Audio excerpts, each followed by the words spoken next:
the mad and macabre. Oh, what monster could have done this? I'm just gonna bash your brains. Live or die. Make your choice. Wake up, little girl. Playtime's over. We don't know what death is. Sliced and diced. Welcome to the All Guts So Gory podcast. I'm joined tonight by Justin and Charlie. I am Mike, and tonight we're going to talk about the Fangoria Chainsaw Award nominations for the 2026 Fangoria Chainsaw Awards. The broadcast is not till late in October, but if you go to fangoria.com, you as a fan can cast your votes for the horror movies that came out between October 2025 through July 2026, I believe, that are on the ballot.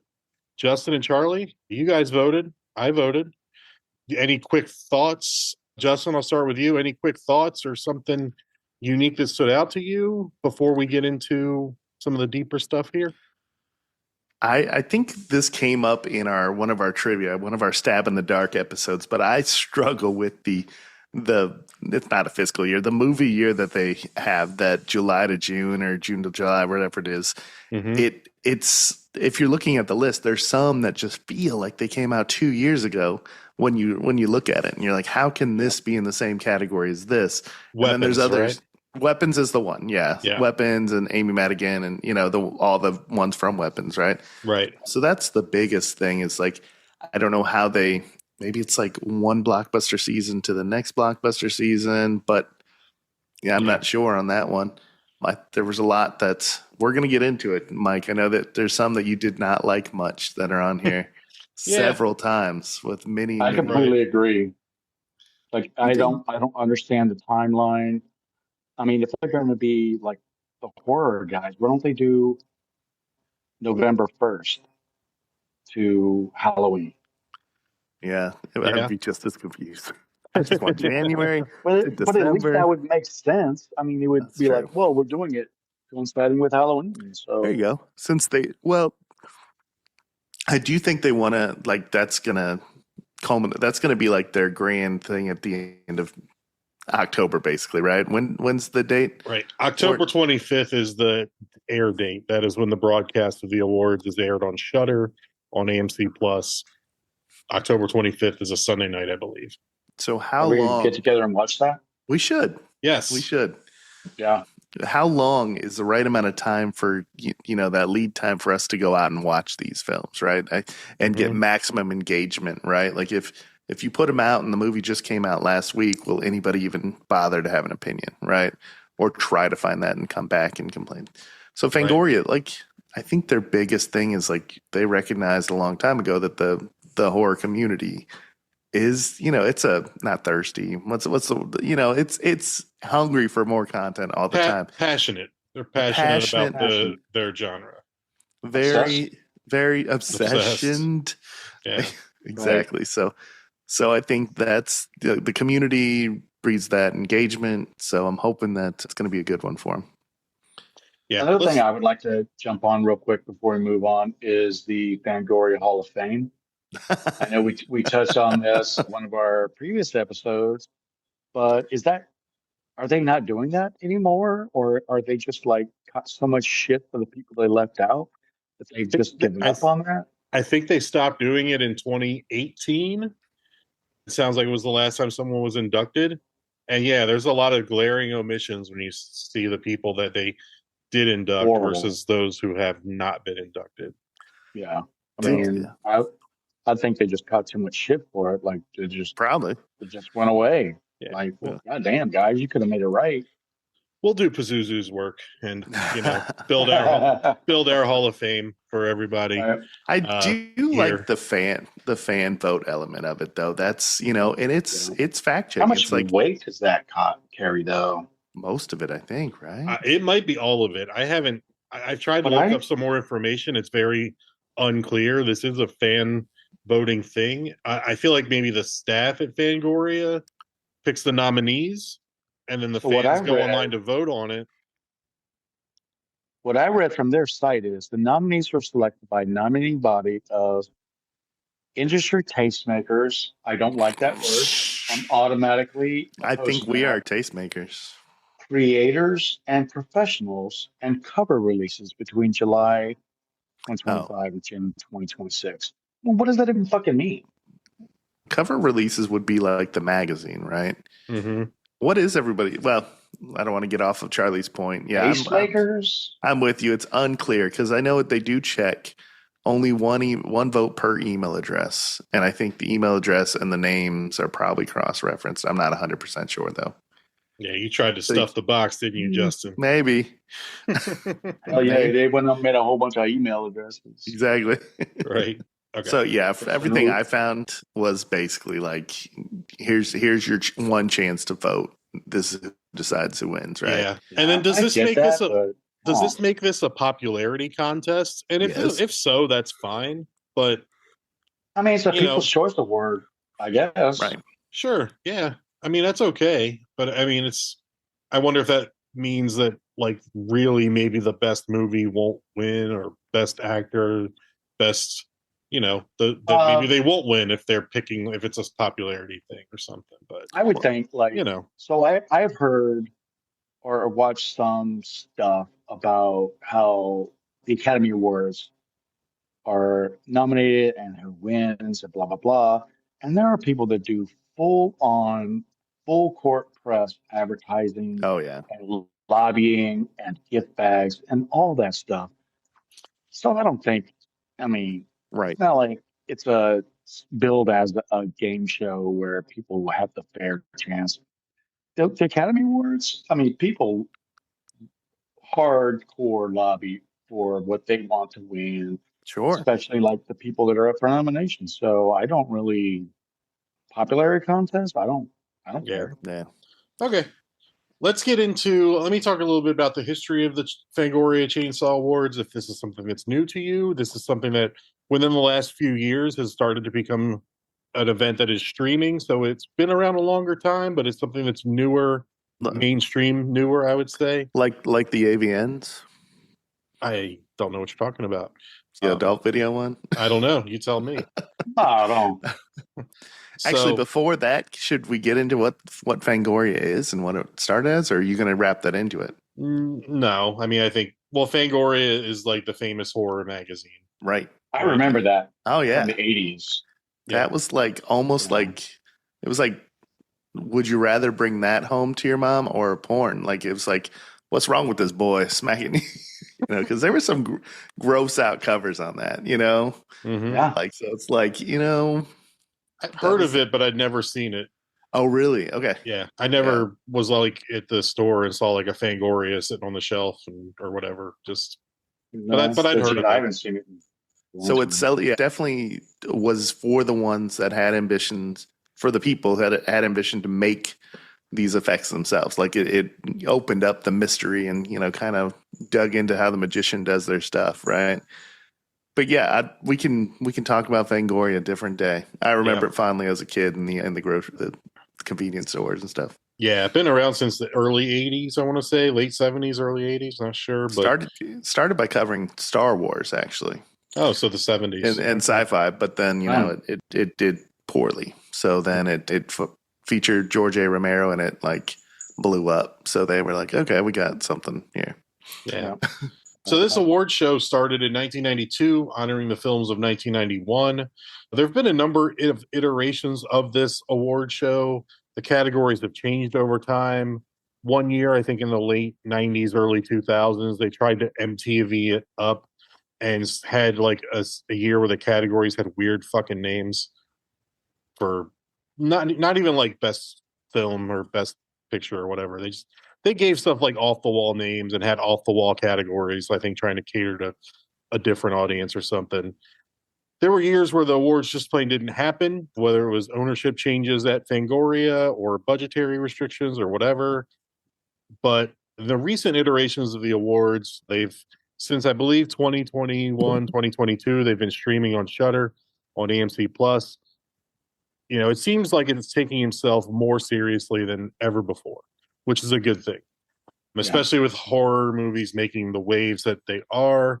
the strides they've made the last few years, history making films right now like Obsession and Backrooms doing crazy box office numbers, new filmmakers, original ideas, all that stuff. It's great to see. And it's great to see that there's going to be an award show that's going to honor those things and take it seriously and not have like a worst movie category like it used to. Right. And kind of poke fun at itself. Like, take yourself seriously now. Yeah. Right. And because the fans are so passionate, I'm sure there's several times it turned them off to award shows like the Golden Globes or the Oscars, where it's like these people are doing better, bigger things. Why aren't they getting recognized just because they're horror films? So it's like, this is for you guys, right? Mm-hmm. Yeah. So I believe this is the first year. I'll go over the categories. I'll start. We're not going to go over everything in every category because we'll have other episodes devoted to the Chainsaw Awards as we get closer to the broadcast, which at the time this comes out, the broadcast is like 3 months away. So we have time. You got time. You got time. You have time to watch all these films, but some of the categories. Good stuff. There's a write-in category for Best Kill.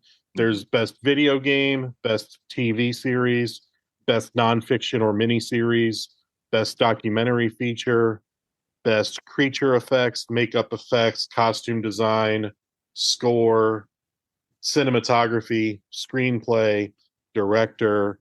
One of the interesting things about this is the acting categories are not gender specific. So the actor categories are Best Lead Performance and Best Supporting Performance, and they have 5 men and 5 women in each one. Good. So it's even. But just curious your thoughts. Like, what do you make of that? I think it's fine, but I don't know if it's something it's different. And I don't know how people think, like some people think about that. I think it's good. I mean, they're all actors, right? But right. At the end of the day, I mean, there's less winners this way, right? Obviously, there's less winners. That's the thing. You can't have an actor and an actress because, they're all combined. So, I mean, it's not as prestigious as, some of the other awards. So I don't know if anybody's like, I should have had that. But I bet there are, right? I mean, it depends on what you're in for. Yeah. I'm for it. I feel like in the one thing where people compete against each other, where sex has absolutely nothing to do with your skill and what your performance is, I feel like, why is this taking so long?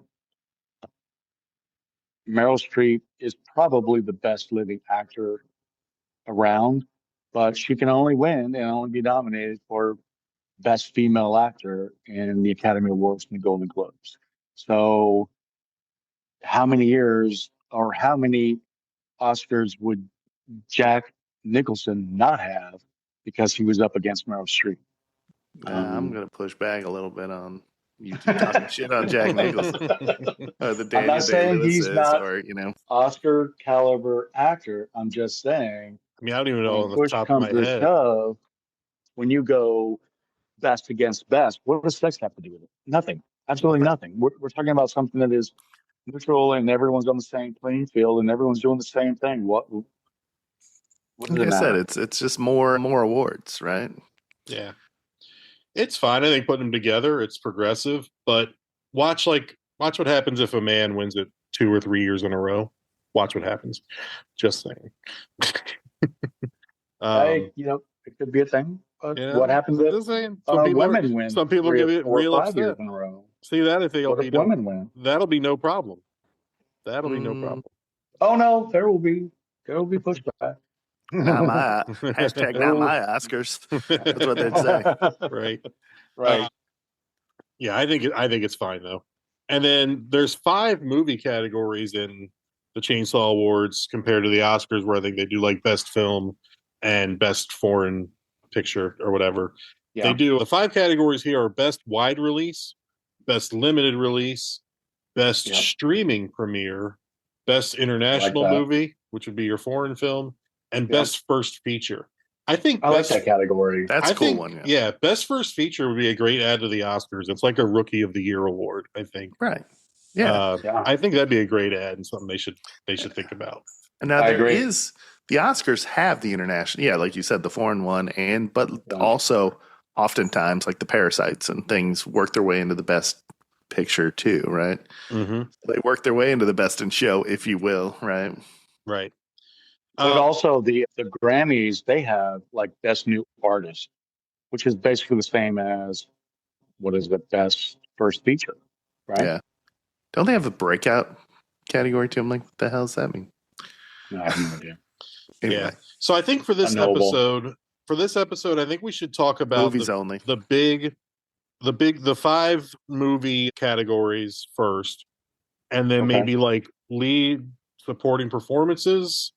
Oh. And then like director, screenplay, and cinematography. I think we can leave the minor ones for another episode, and we'll try to blow through these as quickly as we can. A lot of these we haven't seen all the way through, or I know there's plenty on this list I haven't seen yet. I will, when we get to the movie categories, I will list if they are streaming anywhere, where you can find them, so that you can also check those out. But I'll save that for the movie category. So let's start. Do you guys want to go end with best picture or best wide release and start with cinematography? Let's go reverse order. Yeah. Okay. All right. So best cinematography, we have Sean Bobbitt, 28 Years Later, The Bone Temple, Jeremy Cox, Backrooms, Andrew Draz Palermo, and Rena Yang for Mother Mary, Nicole Hirsch Whitaker for Dust Bunny, and Colm Hogan for Hokum. Okay. You guys have seen, I think together, I don't know about Mother Mary, I haven't seen that, but together we've seen the other 4 films. Yeah, I've done Backrooms, Dust Bunny, and Hokum. Justin, you want to start? Any comments on any of those, or which one you like the most? You know what? Let's keep it short so that we don't keep it short. Keep this short, so we don't go too long. Based on the other 28 years movies, or the last one that came out, that's the one I haven't seen, and that's the one I need to see before I can determine who's got the most going on film, right? Mm-hmm. Cinematography to me, it's almost like a quadruple axle or something like that. It's how much can you show us, in this period of time, right? I think for me, it doesn't, there could be Castaway where it's one person on an island and that might win for somebody. But for me, the difficulty level plays into it, right? If there's a shitload of, in 28 Weeks Later, where that opening scene where they're running to get off that island and there's just a shitload of zombies, that's one of the best shots in a movie, right? So that's why I'm holding my opinion for real until I see what the 28 years can do. Okay. Charlie? Okay, so I've seen 2 of these movies, 20 Years Later, The Bone Temple, and Backrooms. And to me, they are a good example of the dichotomy of 20 years later, Bone Temple is out in the open, it's outside, it's sweeping views, it's looking up at peaks, and you have all the great things that people look for in a sweeping and epic type of movie, whereas Backrooms is completely the opposite. It's claustrophobic, it's tight, you only have so much to work with because you're in a confined space. And for me, that means it had to be more difficult because you're not working with things where, you have all this natural stuff that it will give a great movie something more. Whereas Backrooms is it's really up to the actors and the mood and the music and the setting and all of that, where the cinematography, you think it's not a big thing, but I feel like it's more of a thing. It's more difficult. And like I said, I've only seen these 2 movies, so Mother Mary, Dust Bunny, Hogan, I don't know what they have done. But for me, just because of the difficulty rating, Backrooms would get a higher score for me on cinematography. Yeah, Dust Bunny actually was shot pretty well, Mike. You have to admit it was shot well. Yeah, and how much of that shit was done in post? A lot of it was CGI, and I'm like, come on. Yeah. Right. I got a whole thing. How did they get nominated for 8 things? That's a question I'll be looking forward to that, man. So, yeah. So it's directors, you animated pictures have directors too, right? It's like, so I mean, the cinematographer comes into play, right? I guess I don't know. Yeah, for sure. I mean, that's why there's a category Yeah. in every award ceremony. So I need to go watch movies and Mother TV. Mary and the Bone Temple. Hokum was shot well, though. So there's Backrooms is my one for cinematography. I'm like, that movie is driven by its cinematography, in my opinion. Yeah. Like, without that cinematography, very, like very effective. What is that movie? Set design and score, though, also are huge for that one, right? Yeah. Set design and cinematography, because you're talking about the same thing. Because you can't have good cinematography without a good set. Yeah, you can. You can't get they don't across hear your the good score. set without a good cinematography. You know, I mean, and it is a super effective movie. All right, let's move on because we got a lot of categories here. All right, and we're leaving a lot out because we'll cover them later and stuff. But screenplay nominees are Curry Barker for Obsession, Zach Kreger for Weapons, Alex Garland for 28 Years Later, The Bone Temple. I'm just going to call that The Bone Temple from now on. Called The Boner. He's The Boner Temple. Isa Maisie and Daniel Goldharber for Faces of Death, and Damien McCarthy for Hokum. Charlie, start with you this time. Screenplay, any of those, were you watching it? Were you like, the writing really stuck out to me? Yeah, so Obsession, Weapons, Bone Temple, I have seen. Faces of Death, I really, really want to see because of the nostalgia of it. Hokum, I just keep hearing great things about. I just haven't had the time to get in to watch it.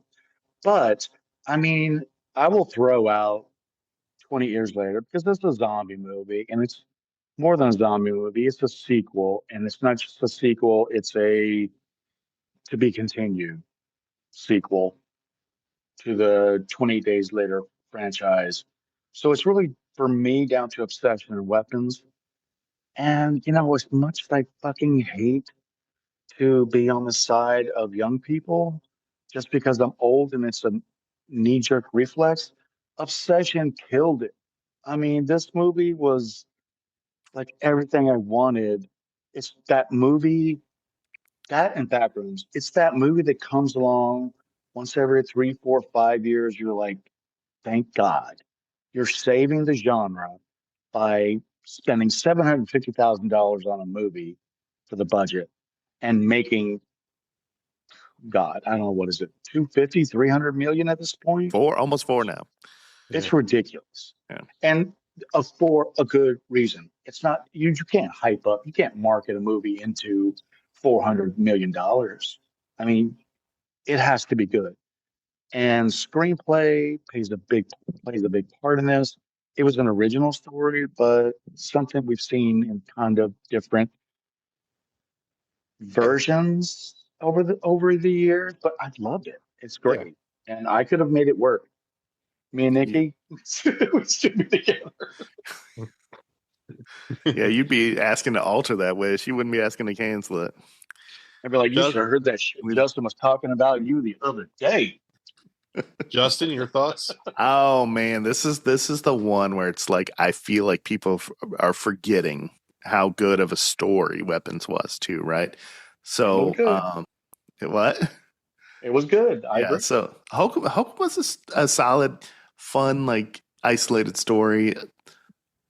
Obsession was amazing, right? Like I cannot argue with anybody. I lean probably Weapons over Obsession just because I'm contrarian and everybody's like, you know, Obsession's the GOAT. Yeah. But yeah, I'm gonna stick with Kreger and the crew. That's my early. Actually, that's what I cast. Are we telling everybody what our votes were? I mean, you can. I think we'll also have a predictions episode. Oh yeah. I mean, but you can say what you voted for, but then what you think might win. You know, like later we'll do what we think will win, but we can also talk about like what we voted for. And this one, if the idea of making a horror movie was about winning the Fangoria, then like we would see different release dates to fit in certain years and stuff and not be at the tail. Right. Anyway, but I thought Weapons had to braid the stories together. There was continuity things. It was a unique story. I mean, we're going to say this about all of them, but Obsession, Wish Gone Wrong, there's there's a love, unreturned, unrequited love kind of situation. It was super well executed, amazingly executed. But I think Weapons was a more complex and had more to do, and it did it just as well. Yeah, I agree with you there. I kind of think Weapons is between Weapons and Obsession are the two I'm leaning towards, and kind of for those reasons as well. It's where you have to tell one person's story and then you go and tell the next person's story. You got to intermingle those things together. Obsession is really well written. It's a little funnier than Weapons. It's maybe a lot funnier than Weapons, which helps Charlie's case though too. It's like but I won't be surprised that the young people will turn out for the fan vote and an Obsession. Curry Barker wins for this. But I've seen it. I've seen it twice in theaters. Obsession now, and both times were just as good, right? So I love it. Yep. Yeah. So let's move on to Best Director, and we may have the same conversation we just had. Yeah. Best Director. This is Curry Barker for Obsession, Zach Cregger for Weapons, Nia DaCosta, 28 Years Later, The Bone Temple, Brian Fuller for Dust Bunny, and Maggie Gyllenhaal for The Bride. Best Director. I'll start this one. I think that I'm going to pick Zach Cregger again for Director for Weapons here.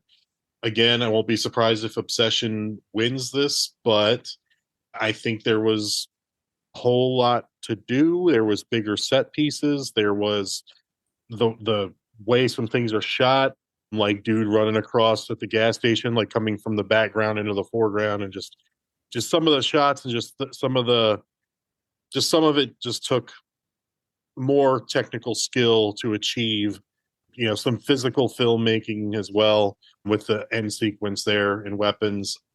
Just a little bit more skill than it took to probably film something like Obsession, but not to shit on Obsession. I loved Obsession. It's also great, but let's throw that's my vote for Weapons. Also had at 20, 30 times the budget, right? So it's like, true. Yeah, as far as did the most pound for pound, if you're going pound like a Floyd Mayweather kind of situation where it's like that was the best fighter pound for pound, but Obsession wins that, right? But that's not, we're not playing with weight classes. So I think I think Zach Cregger, having Barbarian under his belt and then having studio support and all this stuff was given the reins to a bigger machine. Bigger actors, way bigger actors, right? So like Amy Madigan and who's that guy that was Han Solo? Anyway, and the Ozarks lady, Julia Garner. Yeah, I mean they had better actors' talent to work with or whatever, but still he had to make it all work and more stories, more people to direct. So I think degree of difficulty and how it all came out. I'm with Mike on that. I agree. I'm 100% with you on this because, screenplay is about the story, whereas the director, it is moving parts.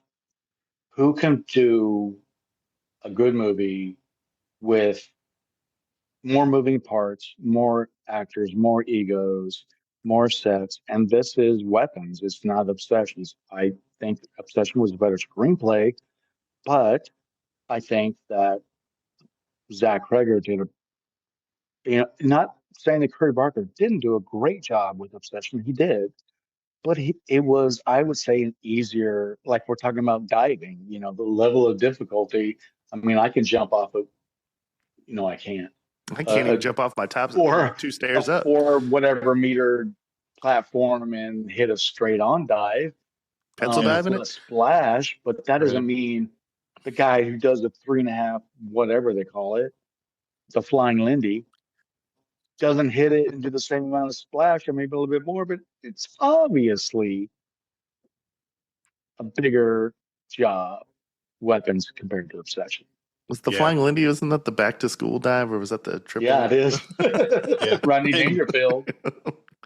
And maybe they'll split the difference with screenplay and director. I'm not sure. I mean, it's a fan vote thing, but I think Quentin Tarantino famously, when he won his Oscar for Pulp Fiction for the screenplay, which was awarded before director, I think when he won his screenplay Oscar, he got on stage and I think he said something like, "Well, I know this is the only award I'm winning tonight." So like, and he went into like his full speech where he thanked everybody. I think Forrest Gump won, or director, or Zemeckis won for director for Forrest Gump that year. Yeah. And so I think like they give the writer director the screenplay, they don't give director also to the same writer. So I don't know, maybe they split the difference and give, and maybe Krager gets one and Barker gets the other. We'll see. Okay. But then it's down to best movie after that. Right. If you're best director, somebody else wins best screenplay. Maybe they'll give it to decision, right? They'll give it to Dust Bunny. No, they do not. Let's talk about best supporting performance. Stacey Clausen for Leviticus, Jacob Elordi for Frankenstein, the Guillermo del Toro Frankenstein from seems like forever ago. Right. Elle Fanning in Predator Badlands, Regina Hall in Scary Movie. Wow. David Johnson, The Long Walk, Amy Madigan for Weapons, which he already won an Oscar for. Mads Mikkelsen for Dust Bunny. I'm going to mispronounce this. Darcy Montgomery did great for Faces of Death. It's probably not Dacra. Dacra, yeah. Dacre Montgomery. I'm going to mess that up. I'll figure it out before the next episode. Jack O'Connell, 28 years later, The Bone Temple, and Sigourney Weaver for Dust Bunny. So yeah, Leviticus is pretty new. I haven't seen that one yet. I think it's only in theaters still. I don't know. Out of this, I'm like, Amy Madigan already won the Oscar, so it's got to be her. If do you think people are paying attention, right? Do you think that people are going to have that knee jerk? They've already won it. They've already been accepted, right? Like that's what I worry about when they're casting their votes. I think it's more recency than it would be the rejection of the mainstream. Yeah, I mean, we still need to see Faces of Death. I think all three of us. Group watch. And Michelson and Weaver, I feel like if you have two people from the same movie, they cancel each other out. That's true. So if you only get to vote for one, they both don't get enough votes. So I'm just going to throw out whatever Sigourney Weaver is in and gets nominated. I'm voting for her, and that's who I voted for. So it's not, the award isn't most, and I haven't even seen the movie yet. The award is not biggest desire to support this person, Charlie. That's you. I know her. She's good. She's great people. Great Whatever people. She's in. She's good. Friend of the pod. Very, very true. Right? Is she? Right. Maybe after this. Course. Yeah. Famously does not have an Oscar, and she probably should at some point in her life get one. Agree. But will she settle for a Fangoria? Yeah, I don't know. But I don't know. Do we think or an allgutssogorypod award? Yeah. Mm-hmm. This is where it's like his weapon's too far gone that like Zach Krager, Amy Madigan, they're not going to be rewarded for their work. No, it's gotta be. The performance is great. It is. I mean, yeah. So play this out real quick. Are we surprised that Navarrete? Well, actually, Navarrete's up in the other one, right? But yes. Are we surprised that Ian or Bear, weren't in this because the movie was so big? I don't think. I feel like that. Bear not being in. I feel like what's his name? Is it Michael Johnson? Is that? Yeah, I think you're right.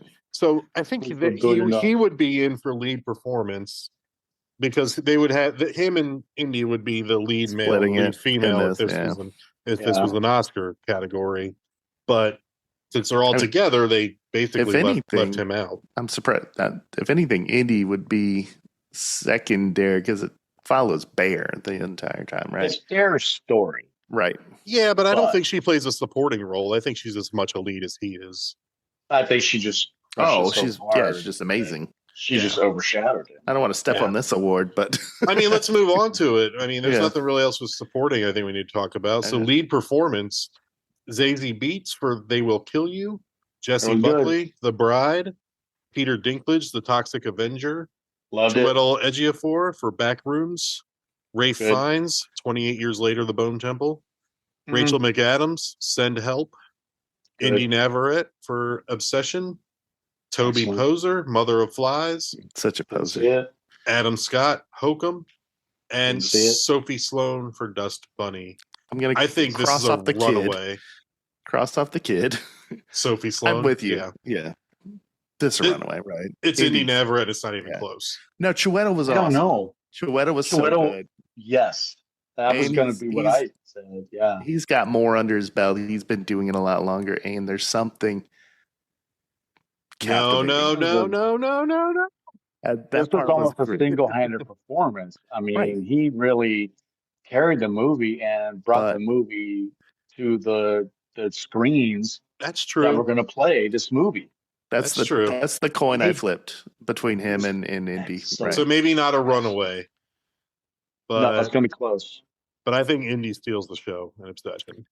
Indy, it is more of a single-handed performance for Ejiofor, but Indy steals the show. Yeah.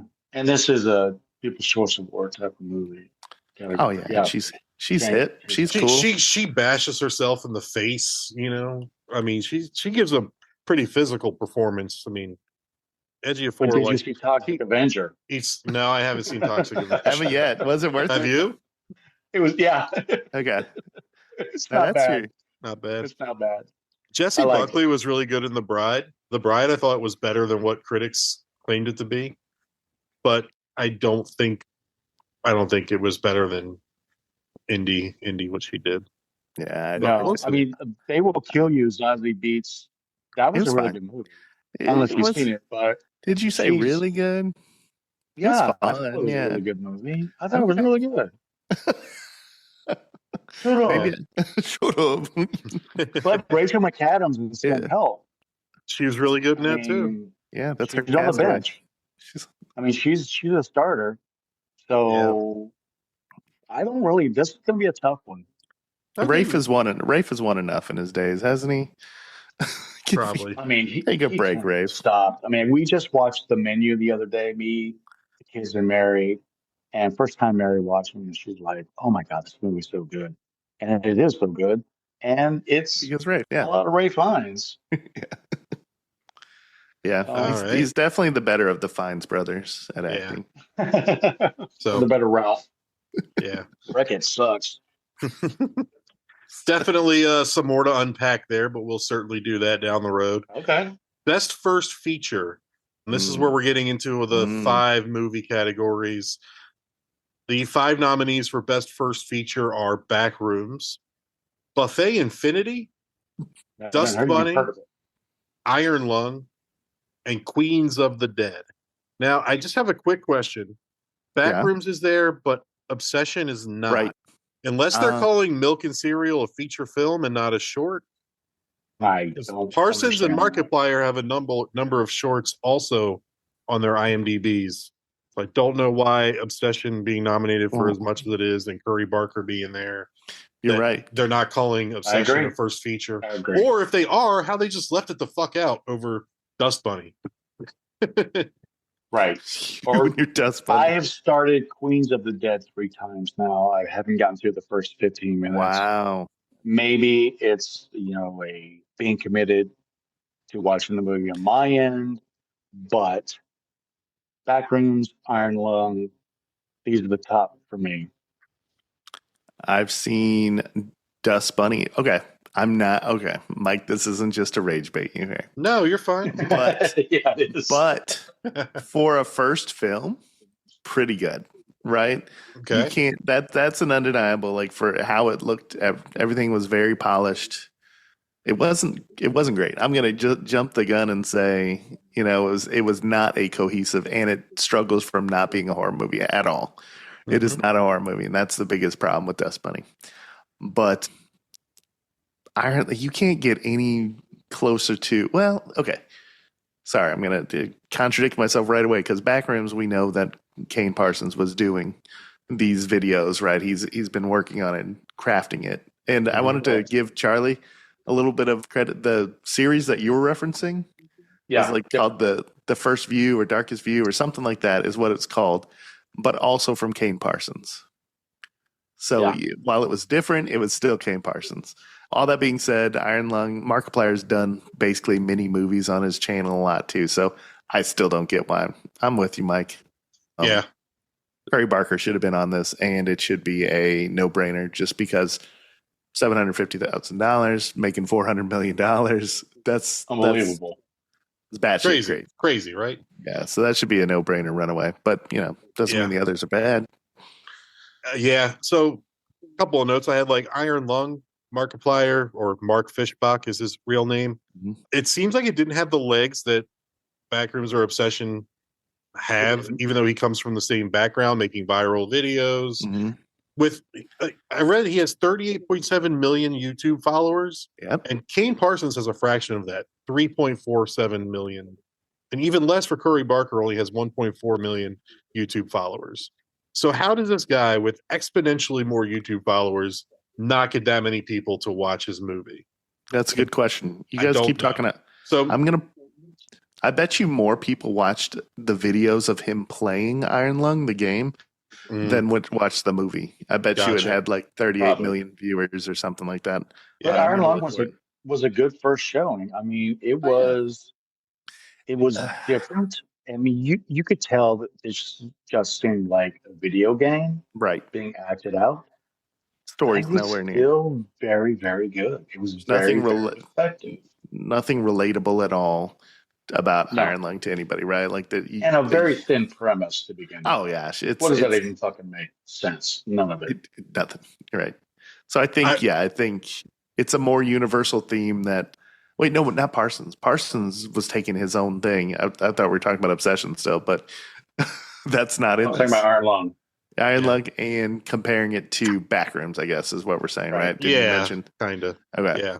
I will say Buffet Infinity sounds very interesting. It's the story of two rival restaurants battling for supremacy in a small town, told through low-budget television ads.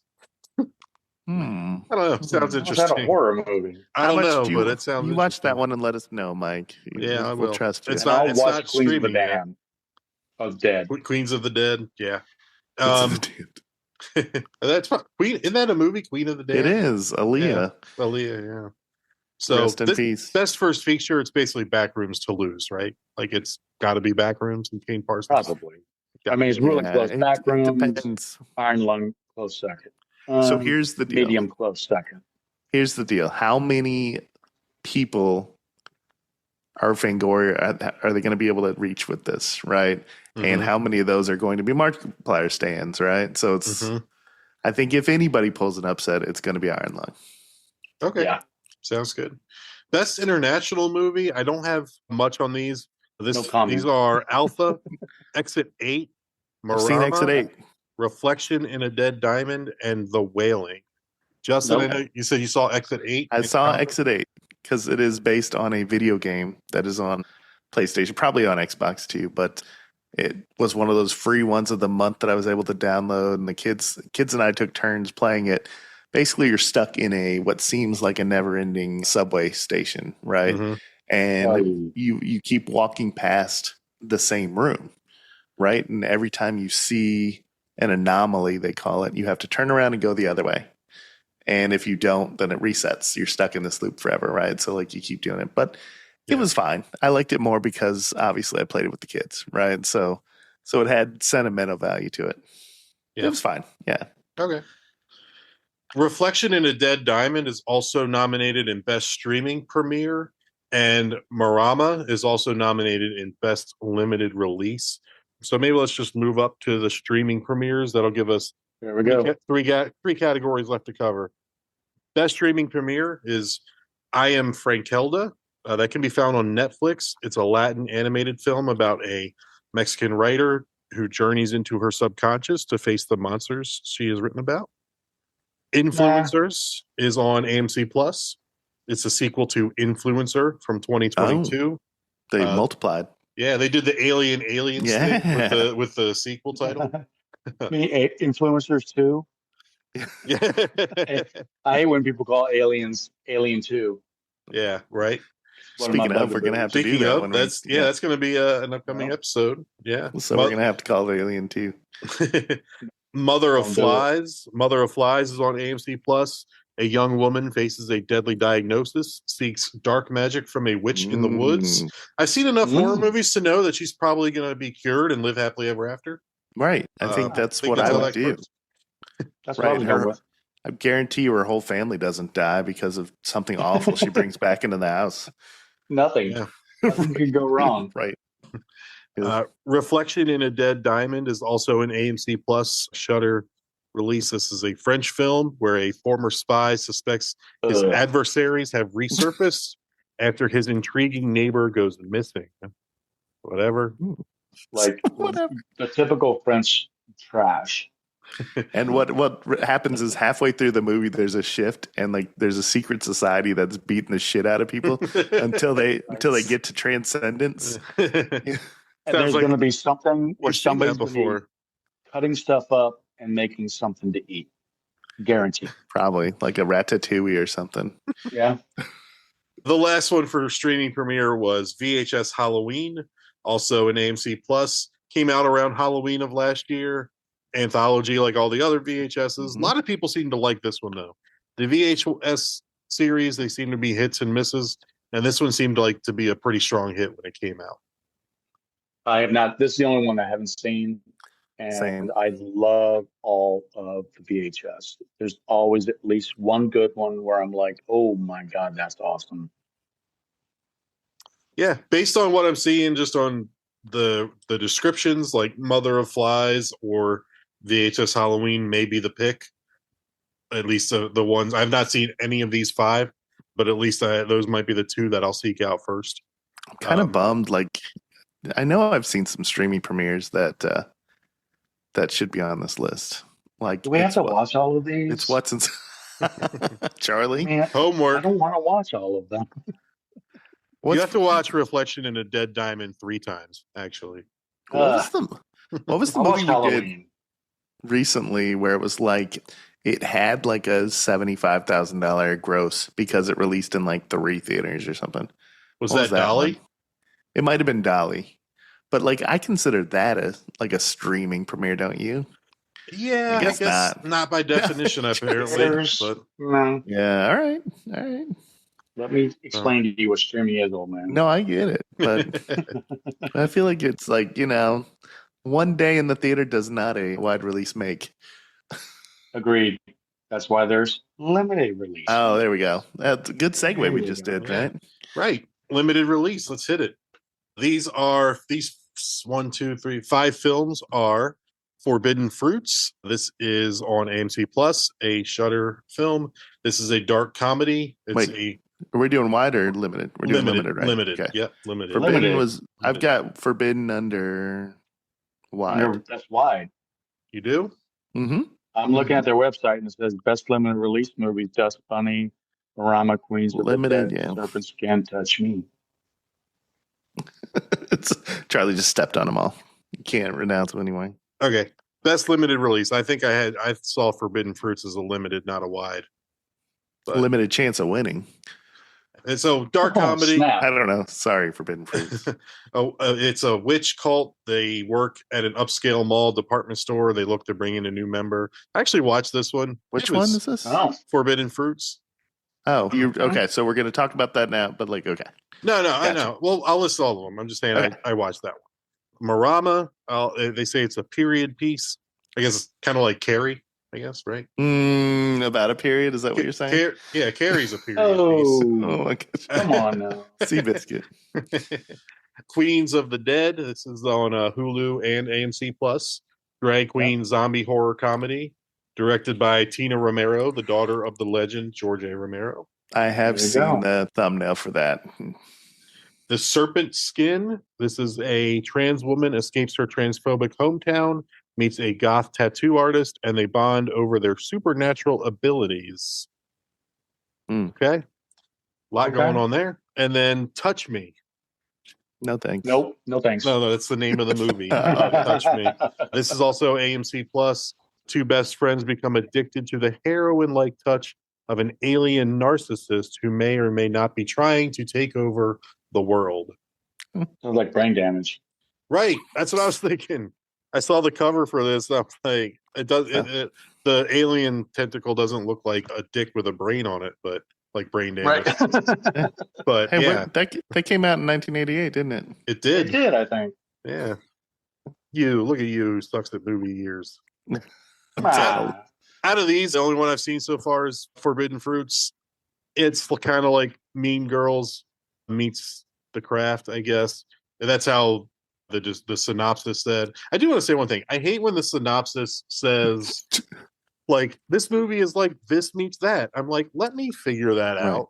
Or let me not figure that out, and I'll just decide if I like it or not. Because the whole time I'm watching it, I'm like, yeah, this is very much Mean Girls. There's 3 Mean Girls. They're initiating a new member. Oh, and they're also part of a witch cult, so it is kind of like The Craft. I'm like, so just don't tell me that. I'll figure it out, or I won't. Right. If I don't figure it out, I'll think you did something original and cool. But yeah, so I don't know. Right. It wasn't bad. I mean, solid 2 stars out of 5. It wasn't a terrible watch. It takes a while to get where it's going, but then once it starts going, it's not bad. It's some you won't tell early on, but there's some good kills and good blood and guts in there later on in the film. Rest of it's whatever. But any other limited releases you guys want to talk about? Like Dust Bunny showed up on my list here. That's under the wide release. So I don't know why it's on. Yeah, that's kind of on weird. The website. It's showing up on the limited here, but I haven't seen any of the others except for Dust Bunny. Maybe they changed it after I voted. I don't know. They did. Take that. I just want to say I am a contributing member to a Fangoria compendium that was recently released. I haven't got it yet though. It was a Kickstarter thing, so I might get it in like 3 years.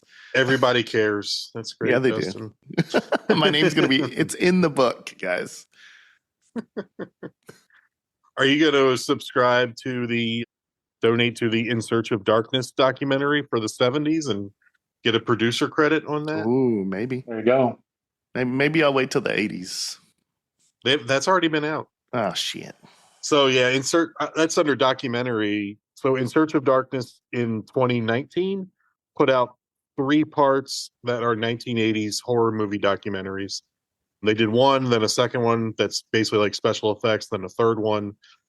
And then they did last year, Fangoria Chainsaw Award documentary winner was In Search of Darkness 1990 to 94.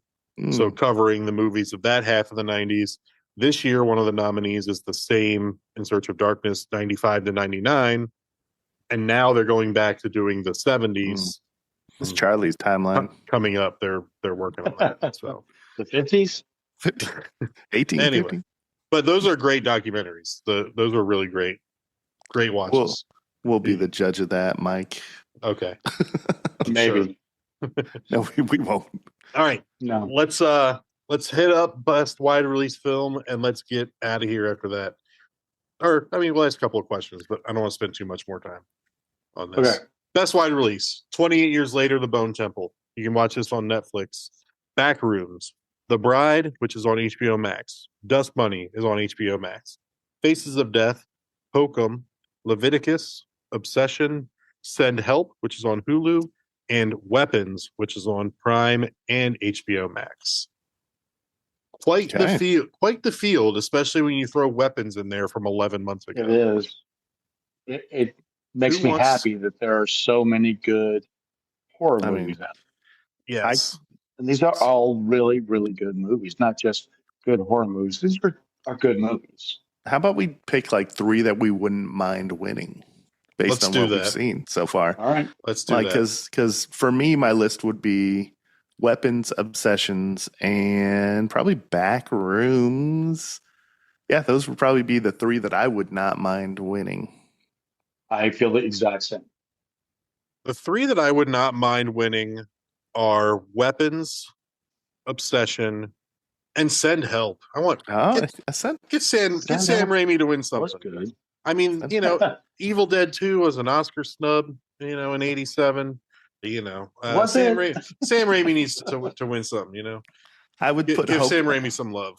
He's still got his fastball, Hokum and Send Help would be on my next tier, right? Yeah. Because I haven't seen Bone Temple or The Bride. So now I do feel like that the young people that will go online to a website and cast votes will get Backrooms and Obsession the high vote counts it needs to get those movies probably right. to be the two But favorites. my guess is it splits the vote, and then the Weapons, the true fans. Maybe. Yeah. But yeah, I think The Bride is out. I think Dust Bunny is out. And I think, yeah, and The Bone Temple is probably out. Well, I would like to jump in with, as a Gen Xer, first, whatever. Thought you're a boomer. Second, we vote a lot too. We are internet savvy, and we have money to go watch all of these movies. No, you're right. You're right. You're right. You also have the generation that you drop off at the theater too, right? So it's like they're they're running your vote. They're canceling it. I don't know if you noticed about me, but I have all the generations. That's true. It's true. Yeah. I think we'll do an episode down the road where we'll talk more in depth about all 10 of these films and maybe, rank them in a certain way.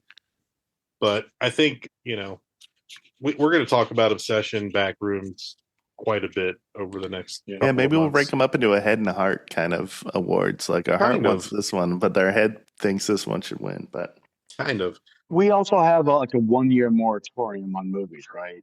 So we anything can't that has spoil come out in the last 12 months, we're not going to bring up on our podcast as one of our major. But I mean, Weapons at 11 months, much up for. I'll be right there. Like I put my RSVP up for it. Save the date, guys. So before we get out of here, let me just note the most nominations. 28 years later, The Bone Temple got 9 Chainsaw Award nominations. Dust Bunny with 8. I got to talk about that. I'll talk about that maybe another time so we can get out of here. Yeah. Backrooms 6, The Bride 5, Obsession 4, Faces of Death 4, Hokum 4, Weapons 4, and Frankenstein 4. Any snubs that, as reviewers, or anything that you saw that were like, how did this not get nominated for anything? Well, of course, Curry Barker for not first release. First feature, sure. Yeah. I feel like Finn Help should have got more nominations. It's pretty original screenplay. Pretty good directing. Really good. Yeah, definitely. I think what they get 2 for Rachel McAdams and for best wide release was Finn Help. That was only the only 2. Surprised that no Conjuring, no Ugly Stepsister. I don't know the dates on these. Now, Sinners didn't qualify. That was last year, right? Last year was the Sinners year. Yeah. Okay. Stupid. I Know What You Did Last Summer. Things like that. I'm surprised didn't at least get something. They don't have worst movie anymore. So that's true. They do not have worst movie. I think Dolly was the biggest snub. Dolly's great. Was it that good? 4 out of 5 stars. Is it too new? No. It qualified? It qualified. It came out March of 2026. So, I believe it had a small festival release and then was on like streaming March 2026. So yeah, it's been. What about Bring Her Back? Is that too? Yeah, there's Clown in a Cornfield. Was that last year? That was last year, I think. Okay. Clown. That was a good ride. That was a good ride. I liked it. I'll stand by that. Yeah. What about most fun? Like, it's a fun award, or do you think that's what they got away from when they got away from some of the MTV type thing? Because just I think maybe that's what they got away from, some of that stuff.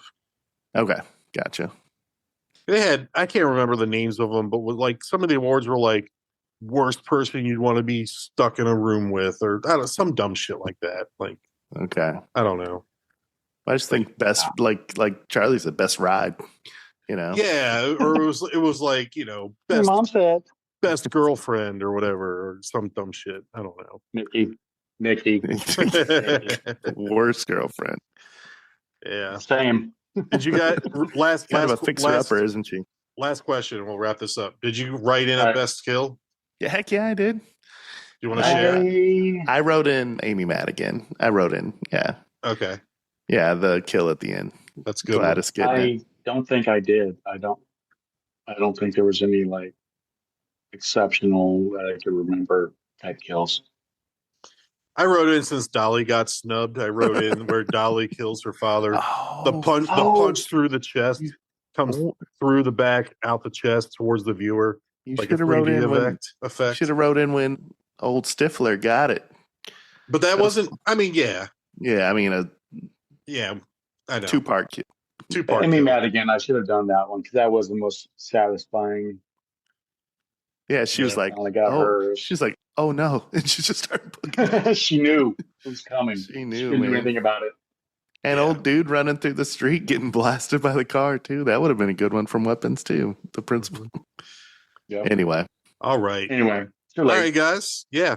So this was our breakdown on the Fangoria Chainsaw Awards. You can go to fangoria.com or Google search the 2026 Chainsaw Awards. Find a place where you can go vote online for all of these categories. And what I do like is you can also, if you haven't seen anything in the category or don't want, you can skip it, which I did for some of these. You don't have to just pick one out of the blue. So did skip some of the categories, like video game, I'm playing a video game. So, but anyway, go do that. Go check that out. Give them some love. And check back often as we'll talk more about the Chainsaw Awards as they get closer. We'll have some as we watch more of them, as we watch more of them, we'll have more insight on some of these, and maybe we'll change some of our predictions based on that. Thanks for listening to the All Goats So Gory podcast. Rate and review us wherever you listen to your pods, and make sure you follow us. You don't want to miss your favorite horror movies being broken down by us. If Aliens is one of your favorite horror, action, adventure movies, sci-fi movies, check that out coming up on Monday. And if it isn't, stop listening. If we glossed over at one of these movies that you think we need to spend a good amount of time watching, let us know. Yeah. Every show, there's a link in the show notes to some fan mail. Drop us a line, engage with us, tell us where we fucked up. We really appreciate it. Justin. And all right, this is All Got So Gory. For Justin and Charlie, I'm Mike. Andy, take us home. This is the end, friends.